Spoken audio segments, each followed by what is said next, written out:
Olá, sejam bem-vindos ao terceiro episódio do CuboCast. O CuboCast é uma das verticais da Decubo 360, uma edtech apaixonada por finanças, pessoas e tecnologia. Trabalhamos com 3 verticais que são o CuboCast, nosso braço de comunicação com o mercado, todo mês um convidado falando de um tema relevante. Educação corporativa, através das suas trilhas de desenvolvimento, que trabalham habilidades técnicas e comportamentais, transformação digital, inovação e inteligência artificial. E, por fim, o Cubo Summit. Em breve, um evento sobre finanças, pessoas e tecnologia para os profissionais de finanças corporativas. Hoje, o nosso terceiro episódio será sobre a inteligência artificial e seus impactos nos negócios em finanças corporativas, com o nosso convidado, Cláudio Matos. Antes de apresentar o Cláudio e o Eduardo, cofundador, que vai participar do nosso episódio, gostaria de apresentar os nossos patrocinadores. Nesse episódio, temos Inovar, Business Transformation, Inovar, pcrescer@gmail.com, contato através do WhatsApp 51 9978 42 738, LuckyCo, @Alexandre PM Real, ou através do site luckyco.com.br, e, por fim, AM Consultoria Empresarial, amconsultoriaempresarial@gmail.com, ou através do WhatsApp 51 991 7373 12. Então, pessoal, hoje temos o episódio de Inteligência Artificial e seus impactos nos negócios e finanças corporativas com o nosso convidado, Cláudio Matos. Deixa eu apresentar aqui o nosso convidado. Cláudio, currículo profissional: pesquisador e consultor de inteligência artificial, inovação e gestão de portfólio, gestor de projetos de inteligência artificial, tendo trabalhado como gerente de data e IA na Deloitte, gestor de projetos de instalações submarinas de grande complexidade, com mais de 10 anos de experiência no setor de óleo e gás. Formação: engenheiro eletricista e segurança do trabalho pela UNB, MBA em SG pela IBMEC, MBA executivo em Big Data e análise de dados pela FGV, e, por fim, mestrando em gerenciamento de grandes programas na Side Business School, University of Oxford, Reino Unido. Então, sejam bem-vindos, Eduardo. Obrigado, boa noite, tudo bem? Cláudio, seja bem-vindo. Obrigado, Alonso. Bom. Cláudio, um prazer te receber. Em relação ao teu currículo profissional pessoal, esqueci alguma coisa? Não, muito bem descrito, melhor do que eu descreveria. Bacana. Cláudio, está falando de onde, Cláudio? Estou falando de Londres. Eu estou aqui para alguns desafios, e um deles, inclusive, é começar essa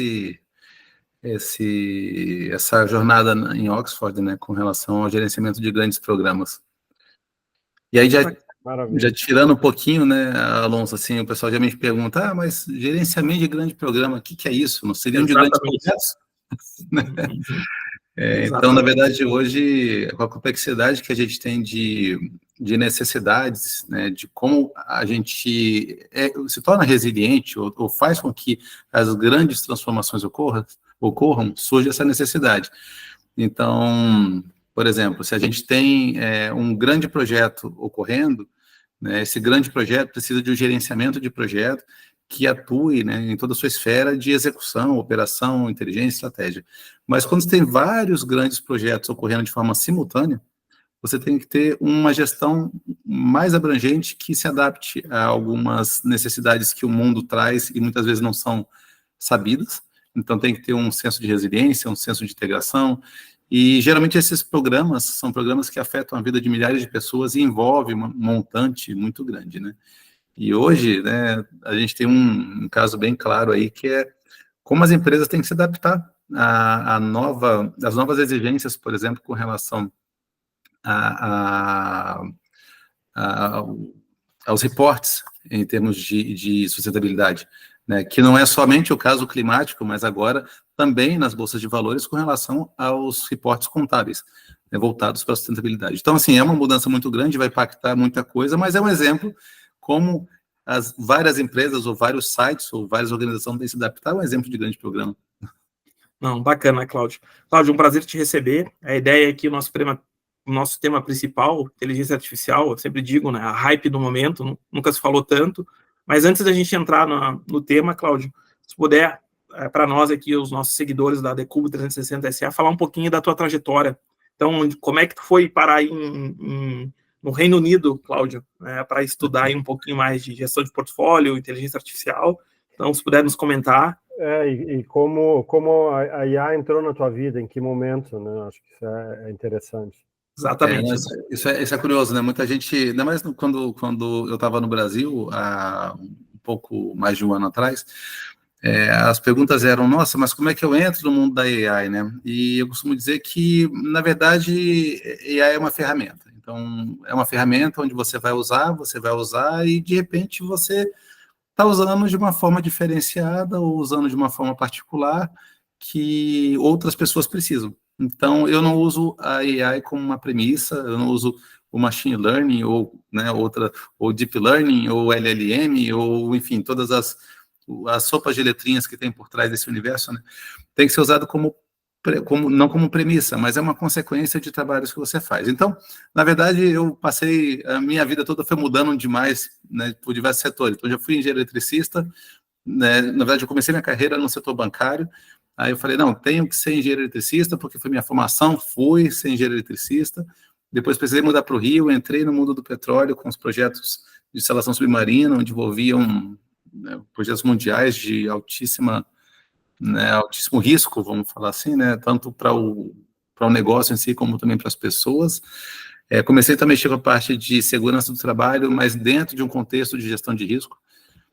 Depois disso, né, aberto à mudança também, eu falei, poxa, mas isso aqui pode melhorar utilizando um pouco mais de inteligência, utilizando um pouco mais de aprendizado de máquina. Então, comecei a aplicar, né, no dia a dia alguns aprendizados, inicialmente para coisas mais simples, como, por exemplo, tinha uma lista de presença de mais de 500 nomes, se fosse olhar um por um, com nomes internacionais, né, onde você tem, às vezes, 3 consoantes juntas, ou até mais que 4 consoantes juntas. Muito fácil errar. Então, comecei a buscar algumas soluções que me tirassem, né, que me livrassem um pouco de tempo e trouxessem facilidade para problemas pontuais, problemas, né, mais focados. E quando eu vi, na verdade, eu tinha vários cases, várias soluções aplicadas à área a projetos, e principalmente para a área de segurança do trabalho. E aí eu fiz essa migração, então, para dados oficialmente, trabalhando com grandes players de mercado, na indústria de mineração, como também na indústria de petróleo.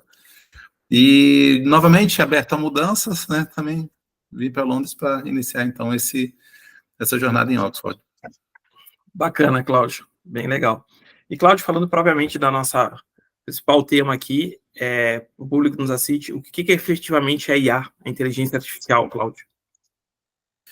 Isso é uma sopa de letrinhas, né? Então, a gente ouviu muito falar hoje de inteligência artificial, machine learning, ou então aprendizado de máquina, deep learning, ou então LLM. LLM hoje está em grande moda, né? Muita gente fala de LLM, que é, na verdade, esses chats, como o ChatGPT, o Gemini, né, e vários outros. Mas, em termos gerais, assim, para a gente não ter uma separação bem clara, né? Quando a gente fala em inteligência artificial, seria o nosso grande escopo, né? Então, tudo está embaixo desse guarda-chuva da inteligência artificial, que basicamente é a habilidade que a gente tenta fazer para uma máquina imitar a inteligência humana. Dentro desse escopo da inteligência artificial, você tem uma caixinha, né, um outro escopo, que é machine learning, que é aprendizado de máquina, que ali a gente tenta fazer com que a máquina reproduza comportamentos humanos, né? E muitas vezes ela aprende com alguns algoritmos de aprendizagem, né? Então, quando você tem, por exemplo, robôs em uma fábrica fazendo determinada atividade, né, é um exemplo clássico de machine learning, né, e bem antigo, vamos falar dessa forma, né? Ou então, identificação de padrões, pode ser também outro uso. E o deep learning é quando a gente tenta entender como é que o cérebro do humano funciona e tenta fazer a máquina criar esse tipo de saída, que é o que a gente tem hoje com relação a esses geradores de imagem, os geradores de vídeo e também os geradores de textos, né? E a LLM é uma técnica utilizada, né, um algoritmo para gerar texto, né, que é o ChatGPT, ou então o Gemini, enfim, esses chats que todo mundo fala. Então, na verdade, assim, se a gente falar inteligência artificial, a gente está pegando o grande escopo, né? É um modelo um pouco mais antigo, a gente fala aí da década de 60, que usava muito isso, né? Aí nos anos 2000 veio, então, machine learning, e deep learning é mais recente. Mas tudo isso eu posso chamar de inteligência artificial, tá? Muitas vezes o nome é confundido, mas, em geral, a gente pode chamar tudo de inteligência artificial e, é claro, se a gente quiser particularizar algum tipo de análise, a gente fala dela especificamente. Como, por exemplo, LLM. Isso. Sim. Não, acho que já dá uma boa visão. Algo que não é novo, né? Algo que a inteligência artificial já vem sendo construída desde a década de 50, etc. e tal. Mas por que agora, né, com o surgimento aí desses ChatGPT, principalmente, que as pessoas começaram realmente a conseguir usar em casa, e isso acho que explodiu justamente por isso, porque praticamente de forma gratuita as pessoas puderam começar a sentir o gostinho de utilizar uma ferramenta que usa inteligência artificial para ter algum benefício, né? Então, lendo sobre o assunto, por que nesse momento? É porque, no primeiro momento da história, a gente teve dois fatores principais, que é uma disponibilidade gigantesca de dados, né, com a internet, etc. E a capacidade de processamento, né?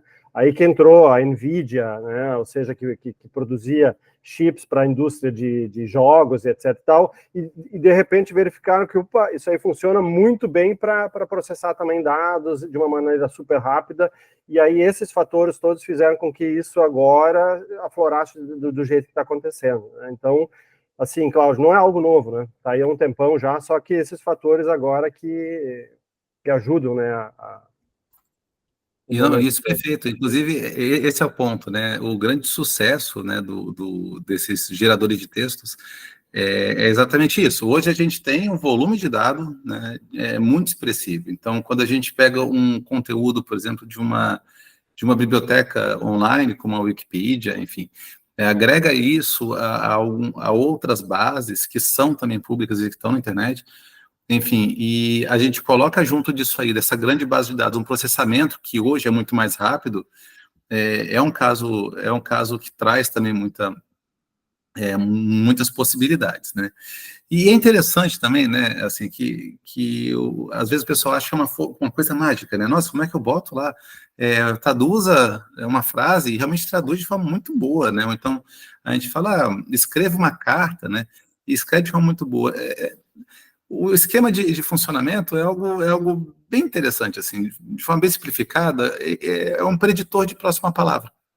Então, o que acontece? Ele vai treinando o seguinte, olha, depois de colocar eu, tem geralmente um verbo, e o verbo é estou. Depois de eu estou, geralmente tem alguma coisa. Então, na verdade, ele vai prevendo sempre a próxima palavra. Então, ele é excelente para alguns casos, como, por exemplo, traduções, né, onde você tem, por exemplo, o caso do inglês, você bota por on, por in, por off, por at, tudo, cada put com alguma coisa é uma coisa diferente. Então, ele consegue entender qual o sentido da coisa por conta da próxima palavra. Então, esse é o grande, a grande capacidade, né, colocar a próxima palavra. E aí você consegue juntar palavras e ver frases com sentido, porque tem um treino. Mas é isso, perfeito, né, Edu? Assim, a gente tem, então, um grande volume de dados e um grande processamento, né? E aí vem a pergunta, qual é o impacto da inteligência artificial nos negócios, né? Lógico, em finanças, depois o Alonso até vai nos ajudar, que é o expert em finanças, mas, assim, a gente está tendo alguns impactos já aí acontecendo que aumenta a produtividade no dia a dia das pessoas, né? Eu dou um exemplo meu, por exemplo, eu estou fazendo 3, 4 MBAs ao mesmo tempo. Como é que se consegue isso? A IA ajuda muito na busca por informações e no compilar das informações. Hoje tu consegue, por exemplo, colocar arquivos para a IA e fazendo, aí depois a gente fala sobre o prompt, eu tenho que saber escrever, fazer a pergunta correta, às vezes demora meia hora para fazer a pergunta correta e ele te responde em 5 segundos. É impressionante a rapidez. Mas ele consegue fazer comparações, tu coloca, eu tenho esse arquivo e esse arquivo aqui. Agora, dê uma olhada nos dois e me diga quais são os riscos de acordo com a LGPD, por exemplo, no caso de um contrato, e me dê soluções, me sugira soluções, e sugere, né? Então, aumenta muito a produtividade de algumas maneiras, né? Eu acho que a grande mudança, assim, a principal mudança que eu vejo que a AI traz junto com o seu escopo, né? Primeiro é o medo das pessoas com relação à AI, Assim, as pessoas falam, nossa, mas como é que eu vou achar essa tal de inteligência artificial, ou artificial intelligence, né? A AI. Enfim, eu acho que o primeiro grande ponto é uma ferramenta. É uma ferramenta. Então, a gente tem que ter muita consciência disso. É uma ferramenta. E como uma ferramenta, né? Que tal testar a ferramenta? Não precisa buscar soluções fantásticas para ela, mas tem algumas soluções muito boas, né? Por exemplo, eu já falei uma, que é a casa de tradução, outra que é muito boa é para brainstorm, que é o que, né, você comentou agora, ou seja, olha, eu preciso ter uma ideia, de repente, para algum tema. Então, que tal, de repente, ver quais são as principais abordagens, os principais interesses, né? Ou então, as principais características referentes àquele tema. Não é resposta pronta, né? O primeiro brainstorm é o primeiro jogo ali de ideias que você pode ter e, de repente, usar. Ou então, por exemplo, coisas que do lado de finanças, e não só finanças, na engenharia também utiliza-se muito, no mundo de negócios utiliza muito em todas as esferas. Como eu faço a fórmula para fazer tal coisa no Excel? Né? Então, traz também uma facilidade muito grande para esse tipo de contexto. Em resumo, a inteligência artificial, no caso, focando nesses chats, né, eles são muito bons quando a gente precisa de algo que está na internet, que a gente conseguiria achar na internet, mas que a gente procurando demoraria muito tempo para achar. Então, ele é treinado com conteúdo de internet. Então, se está disponível e você acharia procurando na internet, ele certamente vai te trazer de uma forma muito mais rápida. Agora, se é algo muito específico, que demanda uma capacidade de estudo muito grande e é um tema que é difícil de achar, certamente não conta com isso para fazer muita coisa, porque ele é treinado para grandes dados, né, de forma menos específica, um pouco mais generalizada. Então, contextos históricos são muito bons e tem um corte, né? Então, assim, os treinamentos ocorrem em determinada época. Então, se a gente procurar coisa que aconteceu ontem, certamente não vai ser fácil de encontrar. Mas são alguns usos, né? Então, são alguns usos. Mas o principal ponto é esse. Eu acho que a principal mudança que eu vejo que ocorreu com a introdução dos chats hoje é o medo. As pessoas hoje têm medo porque talvez não conheçam realmente o que tem por trás, né? Não é uma mágica, é uma ferramenta. Né? Não é algo mágico que vai trazer tudo do mundo, né? É claro que mais conhecimento gera mais medo e gera mais possibilidades, né? Mas é uma ferramenta. E, Cláudio, pegando esse gancho, a gente estava falando um pouquinho antes de começar a gravação, na tua visão, em termos de habilidades comportamentais, Cláudio, seja para o profissional de finanças corporativas ou para o profissional em geral, tu trouxe aí um fato importante, né? A questão do medo. A gente acompanha as redes sociais, eu até brinco, né? Se a gente for olhar pelo que se fala ali, é uma catástrofe, né? A questão da inteligência artificial vai impactar nos trabalhos. Obviamente, eu sempre digo, né, para meu time, no fim, para as pessoas que me questionam sobre isso, olha, eu acho que a inteligência é muito similar aos eventos, e a gente falou um pouquinho, Cláudio, se puder comentar para o pessoal que nos assiste, olha, que nem uma ferramenta, uma nova tecnologia, ela vai entrar gradativamente, ou seja, mais do que uma previsão de cartomante que vai ser uma catástrofe, vamos numa linha de um médico, né? Ou seja, a gente tem que ir por pílulas, né? Que nem uma receita está entendendo a questão, o que ela vai nos auxiliar, o que ela vai nos impactar. Mas se puder comentar aquela questão, né, das tecnologias, né? Já passamos por algumas, e principalmente quais habilidades tu entende que é importante nesse momento para os profissionais de finanças corporativas e para os profissionais em geral para poder ter essa aderência da inteligência artificial. Em termos de tecnologia, é engraçado, né? Que às vezes a pessoa fala, nossa, mas agora ele gera foto de uma forma incrível, que as pessoas agora realmente parecem estar em situações... Eu já vejo isso desde o Photoshop, né? Começou a ter. Então, assim, é claro, naquela época precisava de talvez mais habilidade com softwares, né? Hoje você tem uma coisa um pouco mais universal. Você consegue chegar em uma ferramenta, num site, né, num web, e de repente falar, gera uma imagem para mim, ou então, olha, gera isso com aquilo, né, faz um vídeo assim, assado. Mas, então assim, de novo, né, algumas coisas de hoje são realmente interessantes pela facilidade, mas se for pegar, né, no miúdo, a gente consegue fazer fotos similares, né, já há um bom tempo, mas é claro que precisa de uma pessoa super especializada para isso. Então, a grande mudança é essa, na verdade, quando tem uma grande mudança tecnológica, o medo que vem é um medo muito grande, né? Então, no setor contábil, meu pai é economista, né? E meu irmão também é economista, então eu vi eles entrando no mundo das HPs e no mundo da Texas. Então, assim, lá atrás, quando você precisava fazer um cálculo complexo, ainda mais quando envolvia logaritmo, envolvia, né, exponenciais, ou até integrais derivadas, usava muito regra de cálculo, né? Então, assim, era o que tinha na época. Quando chegou a Texas e também a HP, isso vai acabar com os serviços, né, do pessoal de finanças, porque é muito ágil, então medos se formaram, né? Claro, hoje a gente já passou por eles, então hoje apontar e falar, não, mas era só uma calculadora? Hoje é fácil. Naquela época, só quem viveu, né, e que tinha um emprego ali dependente Verdade, é que claro. sabe. Depois disso também a gente teve outra fase, né, que depois que todo mundo já soube que a HP era uma calculadora, veio o Excel. E o Excel Exatamente. até hoje, eu acho que é um dos softwares mais utilizados, não só pelo pessoal de finança, mas por diversas áreas, né? E o Excel tem uma possibilidade absurda. Se a gente utilizar, então, o Excel com o VBA, que é o código que tem por trás dele, tem uma possibilidade absurda. Mas veio também o medo, e muita gente também certamente achou que ia, né, assim, perder muita coisa com o Excel. E agora temos aí facilidades também, como, por exemplo, as fórmulas do Excel podem ser facilmente encontradas perguntando para um chat. Mas o que isso tem, o que a gente tira, então, dessa lição? Que as mudanças acontecem mesmo, as mudanças acontecem. Agora, as substituições de forma grosseira, se a pessoa de fato sair 100% daquele cenário, tem que ter muito cuidado com essa análise, né? Porque, é claro, a gente precisa ter novas habilidades. Então, a calculadora é uma ferramenta, né, que faz o cálculo muito mais rápido do que se fazia antes. O Excel é uma ferramenta que, para você controlar hoje as finanças de algumas empresas, né, talvez o Excel nem dê conta, porque precisa de um software específico. Mas, para muitos casos, o Excel faz diversos cálculos muito bons e com muita velocidade.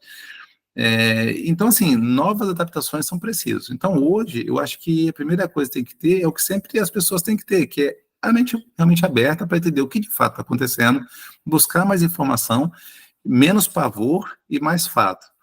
Eu acho que essa linha é a linha que tem que buscar de fato, né? Não, e bacana, Cláudio, quando tu conota, e eu tinha anotado aqui, o nosso primeiro convidado foi o Alexandre Machado, é um especialista de gestão de pessoas, e a gente, dentro desse bate-papo, né, foi o primeiro CuboCast, questionou em termos, né, de habilidades, tanto para profissionais de finanças como futuro, ele trouxe muito essa questão de capacidade de adaptação, estar aberto, né, e principalmente, a gente chama hoje, tem o termo, né, o lifelong learning, ou seja, a gente vai estar continuadamente em aprendizagem, né, Cláudio, ou seja, pelo que tu colocou aí, eu entendo, hoje é a inteligência artificial, logo em seguida pode aderir uma nova tecnologia, ou seja, a gente tem que estar aberto para o que vier. E aí, nesse cenário, mais do que ser algo catastrófico, é estar aberto no sentido de preciso me desenvolver, né? Mas bacana, Cláudio, tu trouxe aí, eu peguei a migração lá para o Excel, né, no fim, então são fases, né? E no teu ponto de vista, Cláudio, o que tu visualiza para o futuro em termos dessas novas tecnologias? A gente vai ter períodos mais curtos, vão surgir mais novas, vai ser algo mais rotineiro? O que a gente vê é que as tecnologias mudam, eu acho que hoje mais rápido, né, do que antes. Se a gente pegar aí eu vejo muito pelo meu avô, né? Meu avô, ele tem 90 e poucos anos hoje, mas é uma pessoa que passou por um cenário de vida que é uma coisa maluca, se a gente pensar. Porque ele viu o início do rádio, viu a TV preto e branco, viu a TV em cores e viu o telefone. Depois ele viu também o celular e viu o começo do computador. E hoje, eu aqui de Londres, tenho possibilidade de uma coisa que é fantástica, que é conversar com ele vendo ele. E aí você fala, poxa, mas ele mexe com o computador? Claro que não. Assim, por que eu falo claro que não? Ele não tem cabeça não tem cabeça no sentido de não ter paciência para aprender nada novo, né? Ele mesmo se auto-intitula como não, eu não gosto disso. Então eu fiz uma coisa muito fácil. Eu peguei uma telinha, né, que basicamente eu ligo do meu celular, eu ligo da minha telinha, toca lá, ele tem que apertar um botão. E fala comigo. E quando acaba, não faz nada, eu desligo daqui. Mas você vê, assim, é uma ferramenta. Então, assim, as pessoas podem ficar com medo, né? Eu falo dele porque é uma pessoa que já tem mais de 90 anos. Então, assim, ele mora sozinho. E ele fala comigo sozinho. né, lá do Brasil. Imagina se a gente não tivesse a cabeça aberta, aí eu falo assim, a cabeça aberta depende de cada pessoa, depende de cada situação. Na situação dele, a cabeça aberta ter em casa um aparelho que ele tem que apertar um botão verde ou vermelho. Mas é uma abertura de cabeça absurda para ele. Tem para outras pessoas outros cenários, mas o fato é, cada um tem que abrir a cabeça da forma que pode ser aberta, né? E aproveitar realmente a tecnologia como algo que vai agregar, é uma ferramenta. Ela não vai substituir o abraço, não vai substituir o contato, não vai substituir o café, né, onde vem as grandes ideias, né? Ou até as interações como a gente está tendo aqui. Isso não substitui, né? Então, assim, a cabeça tem que estar muito aberta. Eu acho que essa é a primeira habilidade, né? Estar disposto a enxergar de fato a mudança. Isso é que o que eu vejo, assim, às vezes gera um medo muito grande, porque existe uma resistência à mudança, a novas situações, mas também o que eu tenho percebido é que algumas pessoas não querem mais voltar a estudar. Algumas pessoas acham que terminaram a faculdade, fizeram uma pós-graduação, é isso. Né? Agora é trabalhar e não, o que a gente tem visto é que a forma de se adquirir conhecimento mudou radicalmente. Tu não precisa mais ficar lá 4 anos dentro de um ambiente ou 1 ano dentro de outro ambiente. Hoje em dia, tu pode estudar pela internet, às vezes de maneira gratuita, basta ter disciplina, querer aprender. Eu acho que isso é um dos fatores primordiais, né? Entrando de novo em soft skills, que faz com que a pessoa perca esse medo, né? Porque adquire conhecimento sobre tal ferramenta ou situação. O problema hoje talvez seja outro, né, Eduardo? Talvez seja o excesso de informação, né? A gente tem tanta informação que a gente não sabe para onde a gente vai, né? Se não focar, dá um bug aí. Não, exatamente, e aí, o problema hoje é excesso de informação, né? E pegando esse teu gancho, Eduardo e Cláudio, estava vendo uma entrevista, o professor o Walter Slongo, um professor de marketing, e um dos temas na entrevista era sobre a questão da inteligência artificial. Perdão. E perguntaram para ele em termos das habilidades, e ele trouxe, olha, com o avanço da inteligência artificial, uma das habilidades vai ser a questão de capacidade criativa, ou seja, o quanto é necessário a leitura, porque a inteligência, ela vai responder a um comando seu. A gente vai falar um pouquinho em seguida ali da questão, né, de como potencializar, né, um chat GPT, no fim, o prompt.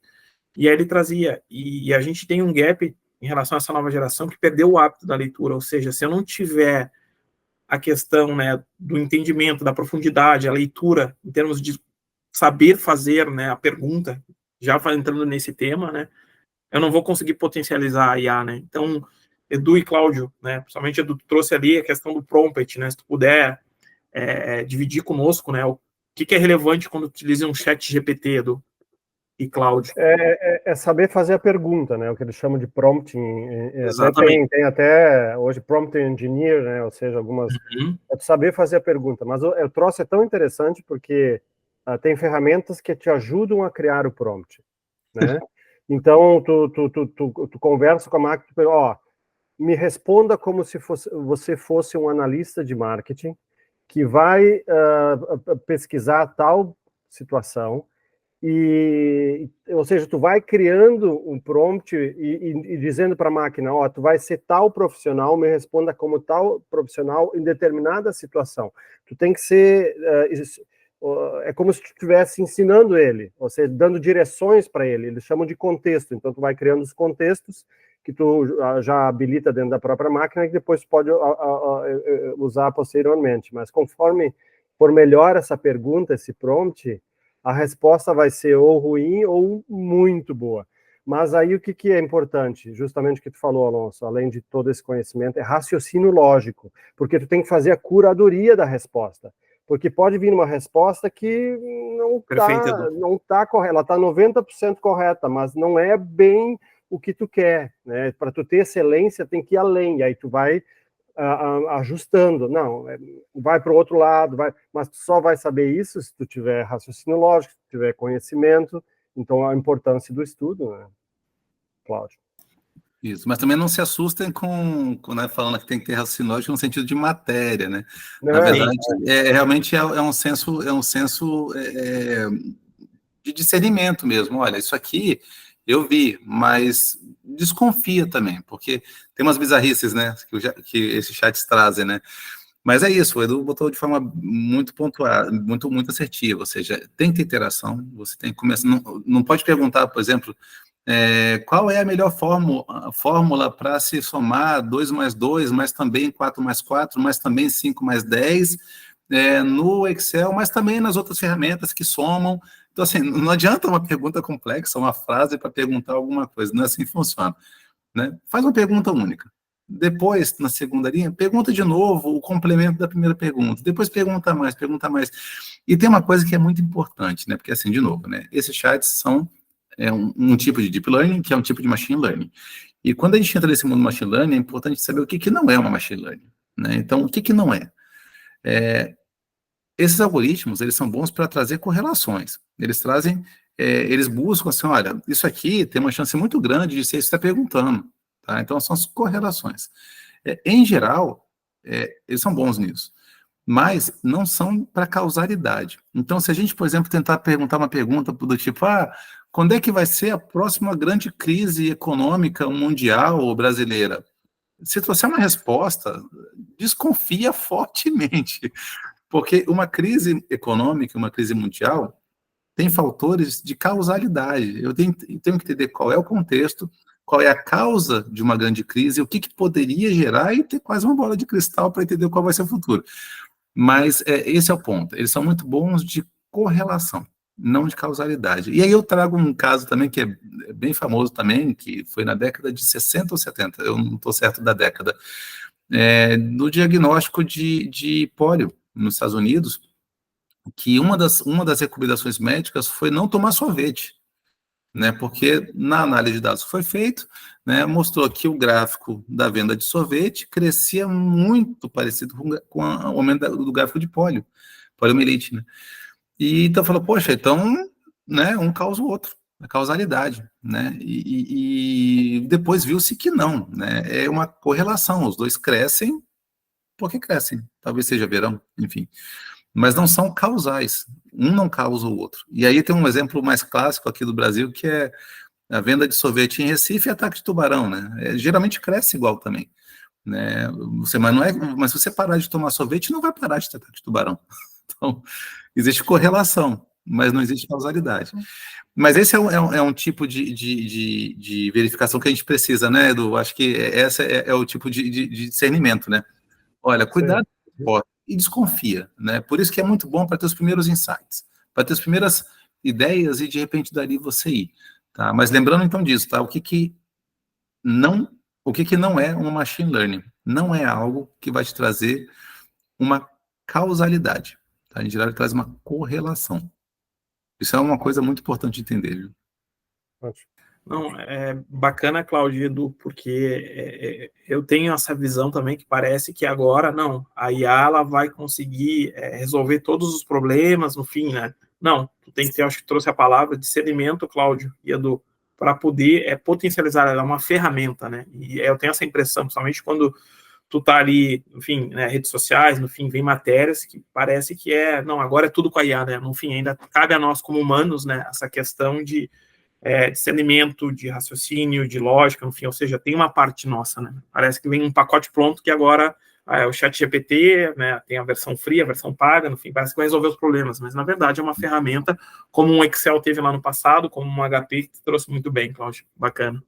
E só para não falar sempre de ChatGPT, né? Parece que é só chat que tem, mas também tem o Gemini da Google, né? Tem o Copilot da Microsoft. O Copilot agora tá... Mas aproveitando, né? Já interrompendo, mas está aqui no nosso bate-papo aqui. Fala muito do ChatGPT, mas tem outras ferramentas, Cláudio, né? Em termos de inteligência, obviamente, que tu pode citar para o pessoal que sejam úteis e o que ela pode entregar. Não, acho que dessa família, né, eu diria que os três mais importantes aí hoje são o Gemini, o Copilot. O Copilot fala-se muito, porque como é da Microsoft, a Microsoft tá agregando isso ao PowerPoint, enfim, às ferramentas do Office, né? Então, vende-se muito que, olha, você vai poder criar com maior rapidez algumas apresentações, tudo mais. Mas lembrando, isso é para agilizar a parte que talvez não precise realmente gastar tanto tempo, como enfim, talvez primeiros insights, né? Mas sempre vai ser preciso, em detalhes, você passar a ideia, passar a mensagem. Essa é a parte mais difícil. Qual é o público-alvo? Para quem eu tenho que conversar? Para quem eu tenho que passar? Qual é a ideia que eles querem? O que eles precisam? Qual o sentimento que eu tenho que transformar?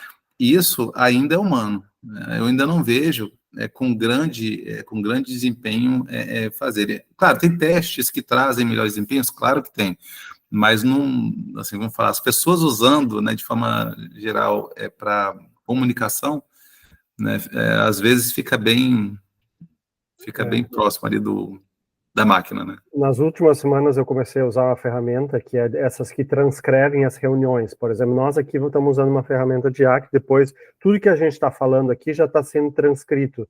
Então, a ferramenta já pode, após a reunião, quando finalizar, ela já manda o resumo das reuniões para todo mundo e o plano de ação. Ou seja, isso aumenta muito a produtividade. A gente sabe, no passado, a gente tinha que anotar as coisas, depois fazer uma ata, ou seja, tu perde, no mínimo, 2, 3 horas fazendo. O que agora vai ser tudo automático. Então, vai se ganhar... E praticamente gratuito, né? Ou valores bem baixos ainda. E aí você vê, né, Edu, assim, como realmente eu concordo com você também, eu conheci algumas ferramentas nesses últimos tempos de transcrição de reunião que são fantásticas. Aí eu comecei a ter outro problema. Eu comecei a ter atas de reunião com 18 páginas. Então, assim, se a reunião não for muito assertiva e muito... Aquela velha história, né? Se a reunião não for muito assertiva, muito pontuada e trouxer realmente aquilo que tem que ser feito, a gente vai virar, assim, uma das tendências. Não estou falando que vai ser isso, mas é uma possibilidade. Vamos virar leitores de textos gerados por AI e talvez a gente não precise ler tudo aquilo. Né? Talvez se a gente for mais específico, mais direto.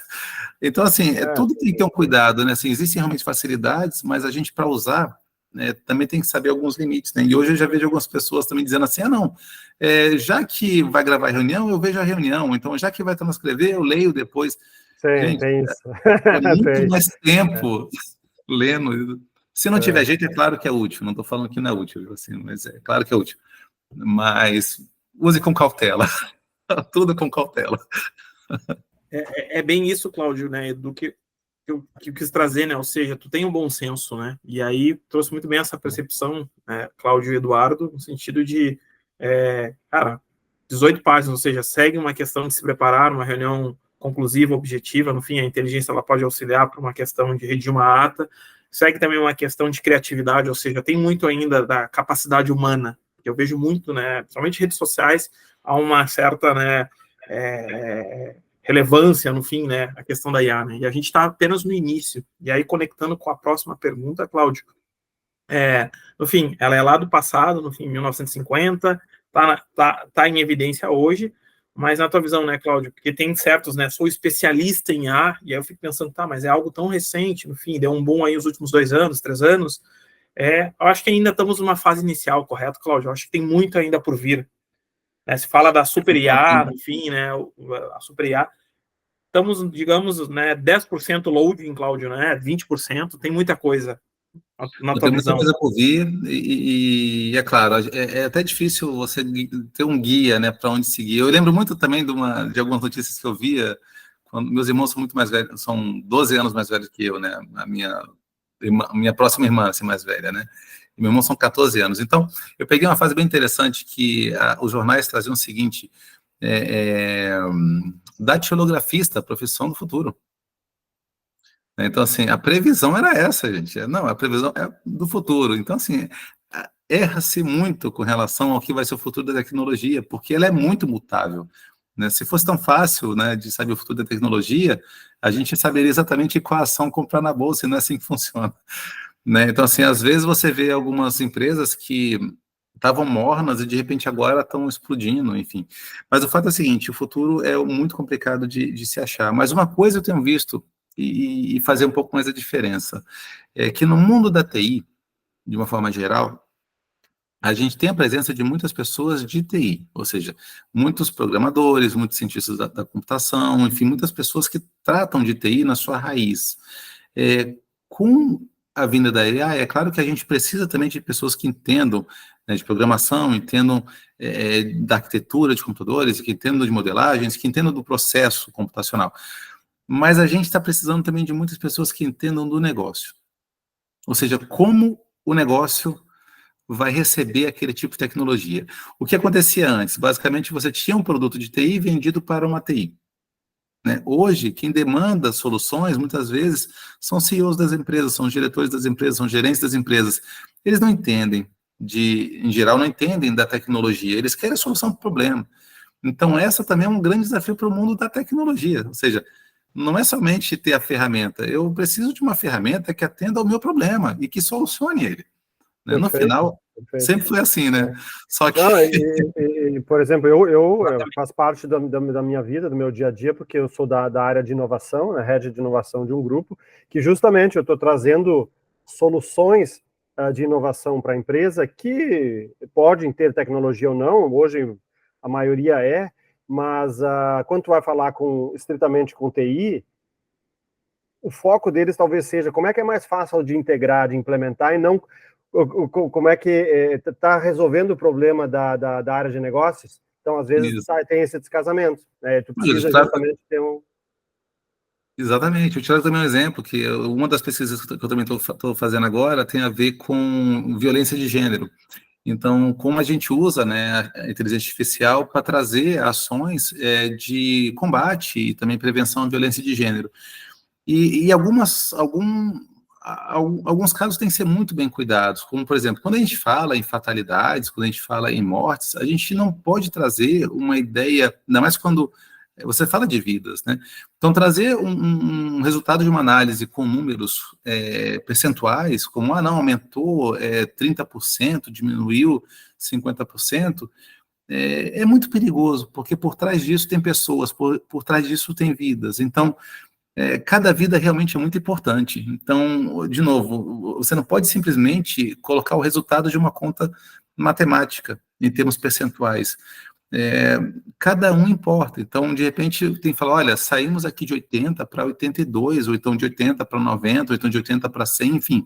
E essa saída, muitas vezes, também vem por falta de registros. Enfim, o que eu estou falando é o seguinte, que hoje não basta trazer os dados, não basta você ter a maçaroca de dados disponíveis, né? Você tem que ter realmente pessoas que consigam fazer o link entre o que esses dados de fato representam na vida real, no contexto do problema, no contexto do negócio.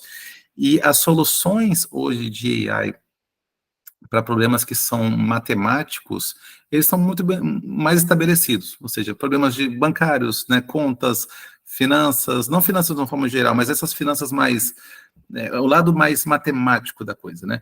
Agora, quando a gente vem para o lado do comportamento, do lado do que muda um negócio, do fato que transforma o negócio, é algo muito novo ainda, muito novo. Quando a gente fala assim, por exemplo, qual o tipo de modelo de AI que a gente pode ter para melhorar o processo educacional em um país, é complicado. Assim, tem algumas ferramentas, mas é muito complicado. Deixa eu fazer um convite aqui, Eduardo e Cláudio. Vamos dar uma pausa aqui na parte um pouco mais técnica, comportamental. E só para afinar aqui, tu trouxe, né, Cláudio, eu acho que é um grande desafio das empresas, principalmente da área financeira, lidar com dados, né? Tem a máxima que dados é o novo petróleo hoje, mas, ok, tu tem dados, mas como é que tu consegue gerar valor com os dados, né? E aí eu entendo que entra a IA para poder auxiliar na questão de garimpar, de consolidar, de ter informações mais assertivas para o negócio, para a área, no fim, para a tomada de decisão, né? Mas é um grande desafio, né? Se fala muito numa cultura data-driven, mas não basta ter dados, né? Tu tem que saber utilizar para auxiliar numa tomada de decisão e, por fim, gerar valor, né? Mas deixa eu aqui fazer um convite, né? Fazer um convite aqui, Cláudio, dar um break aqui, saindo um pouquinho da parte técnica, comportamental, falar um pouquinho do Cláudio, então, um hobby, Cláudio, uma paixão, o que tu gosta de... Cara, eu acho que são muitas paixões. Eu acho que eu já mudei tanto na minha vida de direcionamentos. Eu gosto de aprender coisa nova. Tudo que é novo, para mim, é válido. Né? Então, já tive fases de aprender a tocar o piano, tocar a sanfona, já tive fases de aprender, né, a cozinhar. Agora eu estou explorando mais a cidade. Né? A última coisa bacana que eu fiz aqui foi, também no lado do aprendizado, né, Edu? Foi um curso muito legal, que foi o Buildings of London, que são 8 eventos que você vai para os lugares da cidade para conhecer como é que é o contexto arquitetônico, histórico daquela região da cidade. Então, assim, na verdade, eu gosto de coisas novas, né? Eu acho que isso é o que me traz Legal. Cláudio, tu e a família estão há quanto tempo aí no Reino Unido? A gente está aqui já faz quase um ano. Um ano. Bacana. Aproximadamente um ano. Uma comida preferida, Cláudio? Uau!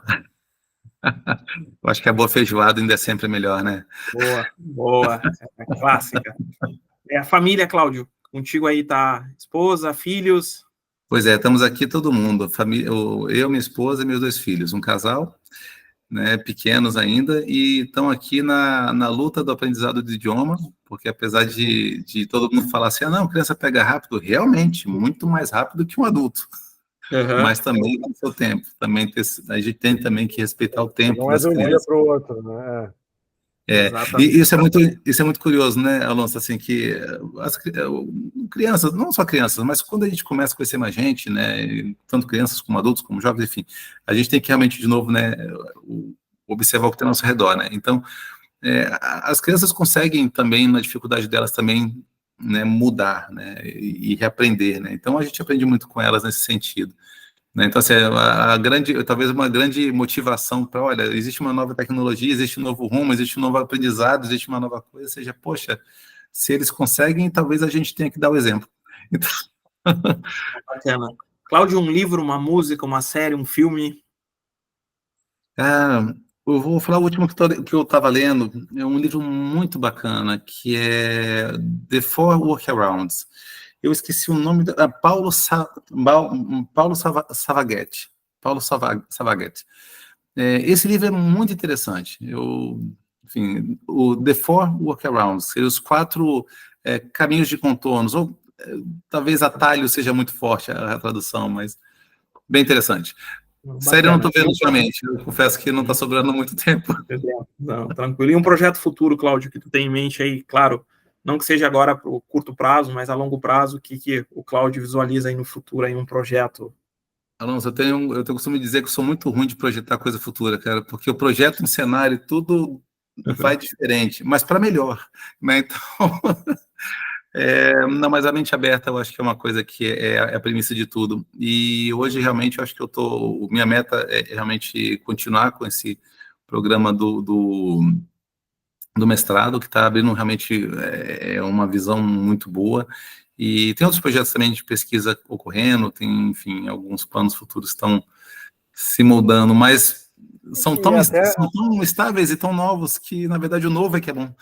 Sim, desculpa interromper, mas até como spoiler aqui, a ideia é nós, em conjunto com o Cláudio, talvez em algum momento, né, Cláudio, podermos explorar um pouco esse aprendizado que tu está adquirindo lá no mestrado em Oxford, que, né, acho que a gente vai beber da fonte muito, muito especial, né, em algum momento talvez a gente consiga falar sobre isso também, né? Sim, Exatamente. tem conhecimentos que a gente tem que realmente divulgar mesmo, porque não tem sentido, né?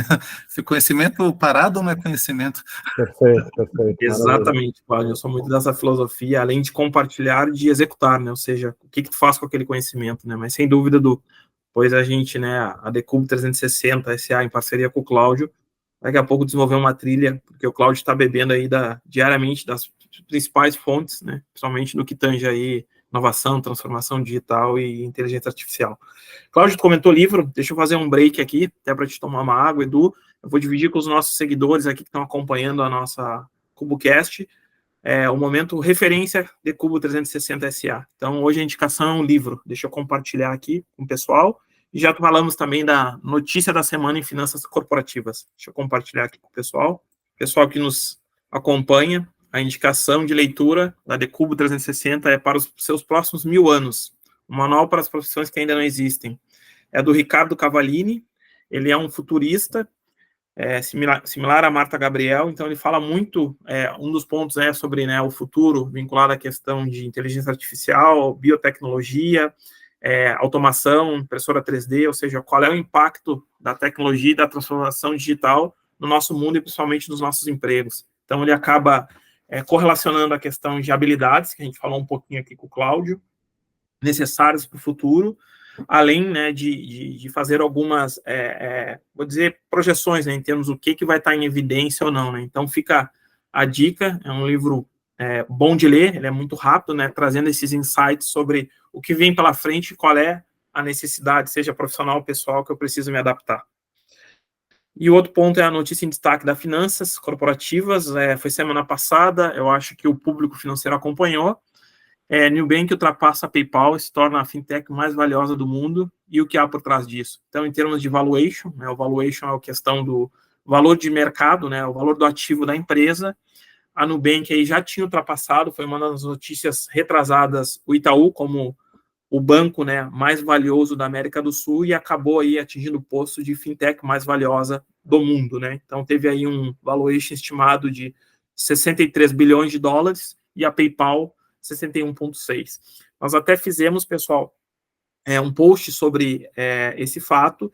Lembrando, a gente teve aqui no segundo episódio o professor Miranda e o Diego falando sobre geração de valor, e a Nubank ela tem a capacidade de vincular cultura, processos e pessoas e gerar isso valor, Então, esses 3 pilares é relevante hoje em dia para qualquer empresa, e ela também vinculou oportunidades no mercado, no sentido de experiência com o cliente, ou seja, pegou que os bancos tradicionais não entregavam e começou a entregar uma experiência positiva, conseguiu democratizar, ou seja, tinha todo um segmento de pessoas sem conta bancária, ela conseguiu botar no radar isso, fora a questão de utilizar inovação, tecnologia, para poder fomentar uma estrutura operacional mais enxuta e mais eficiente, E, por fim, agora, no último momento, fazendo aquisições para poder gerar valor, Então, ela adotou diferentes estratégias para poder gerar valor, Então, desde a aquisição de empresas, ela comprou uma última empresa que me foge o nome agora, de inteligência artificial, mas mais do que isso, ela entendeu um modelo, teve uma disruptura no sentido de entregar uma experiência, Eduardo e Cláudio, para o cliente diferente do que era tradicional, Então, o Decubo 360 fomenta muito isso, essa questão de economia atual e moderna, o que tem, em termos de oportunidade, que é o que as startups trazem, que é uma ruptura, Então, foi a notícia aí que impactou no mercado, e ela segue dentro do seu valuation, crescendo o valor, Então, o roxinho está ganhando espaço, Então, é a notícia da semana. Algumas empresas, elas conseguem entender muito bem a mudança de comportamento, do consumidor, e fazer isso funcionar num espaço curto de tempo, e às vezes no momento certo, Então, exatamente. E aí surfam a onda, então é bem interessante. Edu, pegando esse teu gancho, o Itaú, que é o banco de maior valuation até então, ele tinha 100 e poucos anos da sua fundação. O Nubank foi fundado, se não me falha, minha memória aqui não é das melhores, eu acho que tinha em torno de 10, 15 anos. Então, imagina o que é possível dentro de uma tecnologia tu escalonar e ter uma ruptura, Em 10, 15 anos, ser a maior fintech, o maior banco, é relevante. Mas, Cláudio, voltando aqui na nossa pauta principal, falando um pouquinho... Só validando também, Alonso. Claro, por favor. Eu lembro que o Nubank também, quando ele surgiu, o que eu ouvia muito das pessoas que estavam ao redor era só uma coisa: olha, ele não tem taxa. Ele não tem taxa. Sim. Talvez seja também aquele que a gente tinha falado. Qual é o real problema das pessoas com relação ao acesso bancário? Às vezes é uma coisa dores, muito Cláudio? As dores, Então, tarifa, Não, todo mês, Cláudio, nós aqui, como, eu ainda tenho conta em bancos tradicionais, tu tem a tarifa, Então, o Nubank olhou ali, tá, mas qual é a dor, Bom, para ter um serviço, o cliente paga, faz sentido, como é que eu gero valor de uma outra forma? Então, eu tiro a taxa e daqui a pouco consigo entregar. E uma nova forma de avaliar o risco, Foi uma dobradinha interessante. Exatamente. Também trata também de muito machine learning. Por isso que... Isso, exatamente.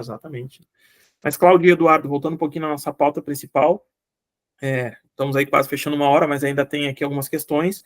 Falando específico da área de finanças, Cláudio e Eduardo, e dos profissionais, o que a IA pode gerar de valor, o que ela impacta em termos de melhoria de processo? O Eduardo até já comentou a questão de produtividade, mas como é que a gente consegue trazer para o nosso público, aí, os nossos seguidores, o que efetivamente ela vai melhorar? Acabei mencionando, ou seja, esse aumento de produtividade que realmente...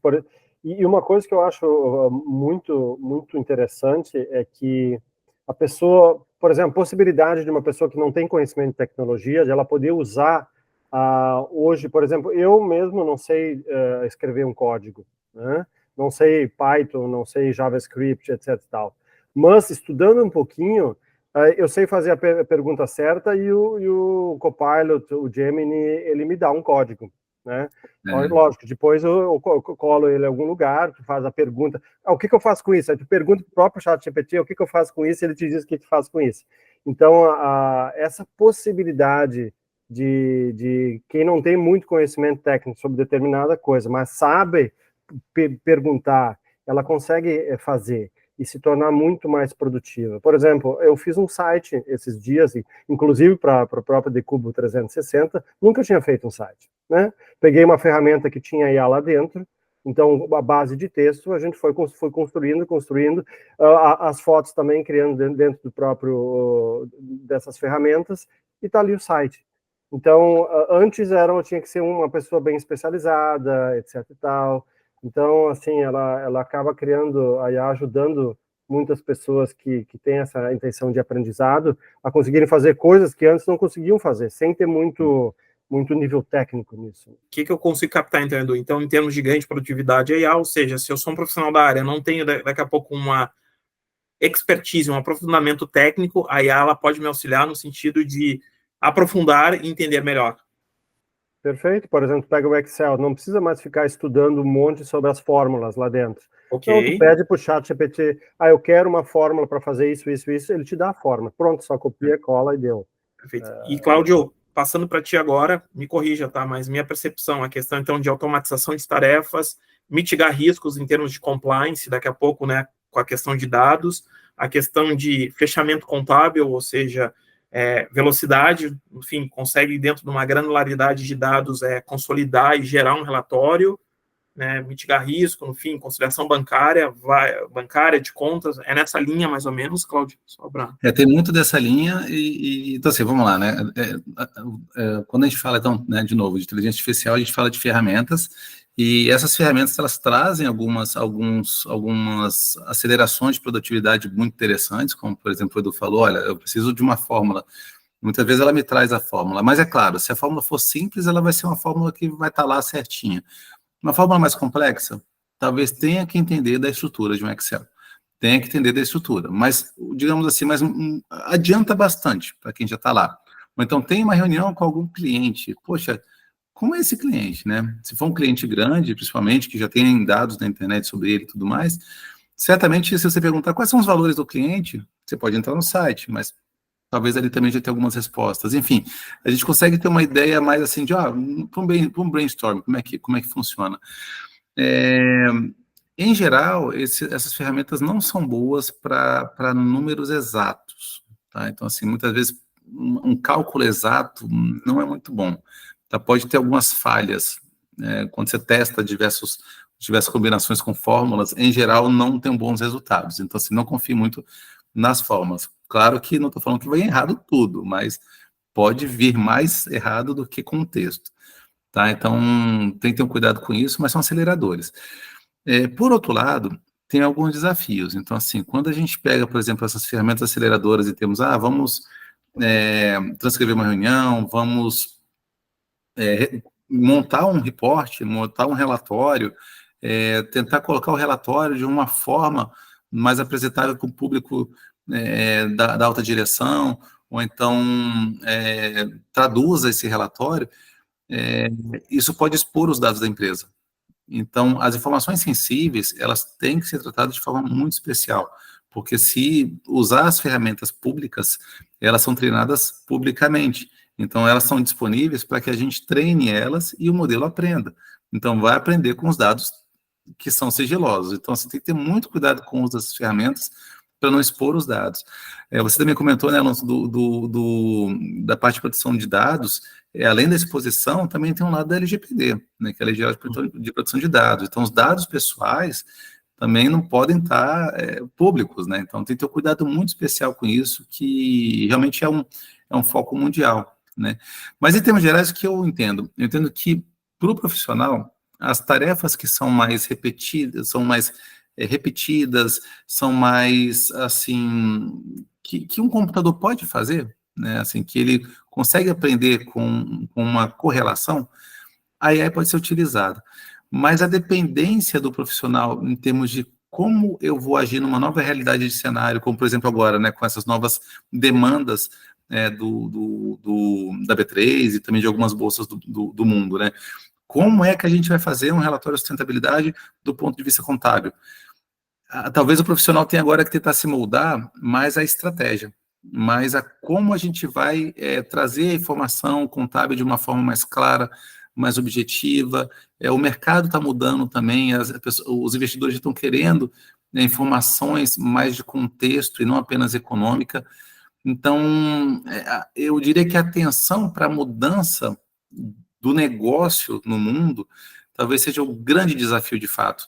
Então, para sobrar tempo para isso, né, é interessante utilizar, de repente, as ferramentas disponíveis para aquilo que realmente é repetido e talvez não precise um grande foco. Mas os desafios são muito grandes. Sem dúvida, Cláudio. Eu acho que só para te complementar, seria mais atividades operacionais, Cláudio, né? Que tem aquela questão Isso. da rotina diária, né? Bacana, bacana. Cláudio e Edu, nosso tempo aqui, né? Já estourou, mas acho que vale mais algum tempo aqui. Para findar essa parte técnica, Cláudio e Edu, em termos de quais os desafios, né, ou preocupações em relação à parte ética e à inteligência artificial, para a gente findar aqui, na visão de vocês, né? Tem muitos que falam nessa questão, a inteligência, ela pode daqui a pouco, obviamente, né, como humano, nessa questão de ética, existe efetivamente, Cláudio e Edu, né, a ética vinculada à IA, né? O que vocês veem? O que se está se falando muito, né, e tendo muito cuidado, justamente, é como são treinadas essas ferramentas, né?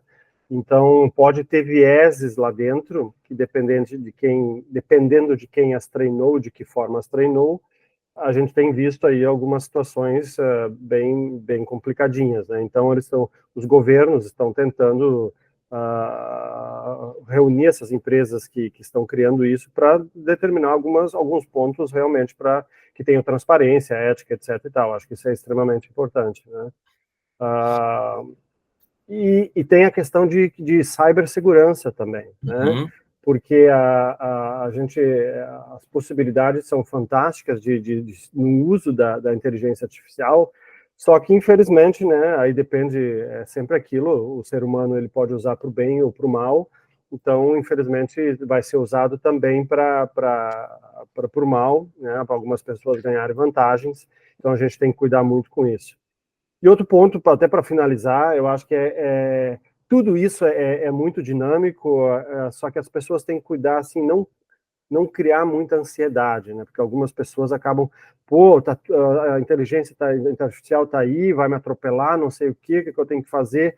Tem que cuidar, tem que ir com calma, pensar bem, tentar aprender o que conseguir, focar, porque tem muita coisa aí acontecendo, mas não criar uma ansiedade em demasiado, porque aí fica doente, aí também não ajuda muito, né? A gente, que nem o Cláudio falou antes, a gente tem que procurar o equilíbrio, né? O equilíbrio com a família, trabalho, a espiritualidade, acho que cada um tem, né, os seus pilares aí, mas nosso grande desafio na vida é esse equilíbrio. Pegando o gancho, Edu, deixa eu até usar um exemplo muito recente, né? A gente teve aí o apagão, né, cibernético, né? Que foi devido a um processo para aumentar a segurança. Então, em resumo, o que aconteceu, né? Algumas empresas aéreas, por exemplo, do mundo, tiveram um problema, super recente essa notícia, né? Foi dessa semana.